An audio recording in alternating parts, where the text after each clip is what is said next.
Hey, this is Billboard, and you should know me, Audien. So I grew up in a town called Mystic in Connecticut, a very small town. No music, no dance music, just a bunch of boats and older folks. The most sentimental item I own, probably an iPod that I had throughout high school. Because when I started listening to electronic music, I would download all of deadmau5's music and just put it on the iPod. I swear it was only deadmau5's music.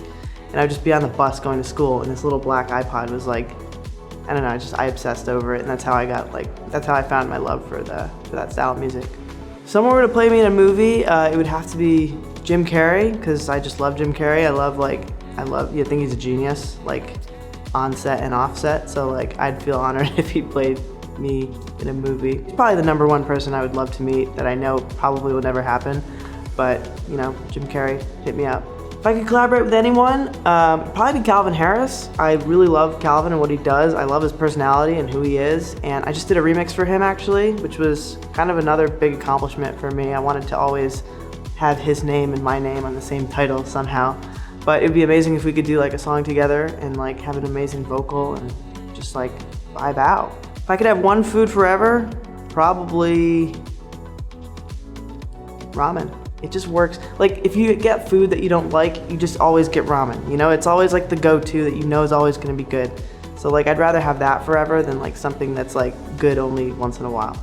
My biggest musical inspirations would have to be Armin van Buuren, because I have to mention this because he was literally, he still is my idol. When I was young, really young, 15 and 16, I would just download his podcast every week. I would wait after school, I would just download it. I had it downloading automatically at one point, and I would just go home and listen to it, and I just became the biggest Armin fan. And I think because of that, I started really diving into it, because I just wanted to be like Armin.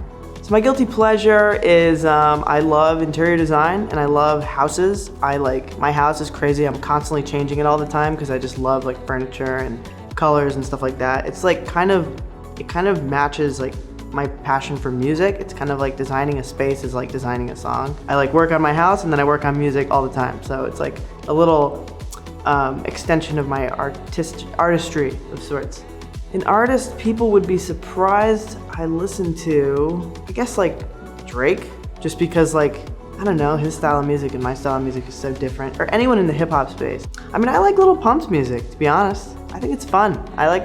It doesn't have to be so serious all the time. And that's I feel a lot of dance music, especially the dance music I make, is always so serious, and the messages are so deep and emotional, which I love. But sometimes it's good to have fun and just not do that. If I could describe my music in one word, it would have to be feels, because it gives you feelings, it makes you feel emotional, and it's just very melancholic and fun to listen to.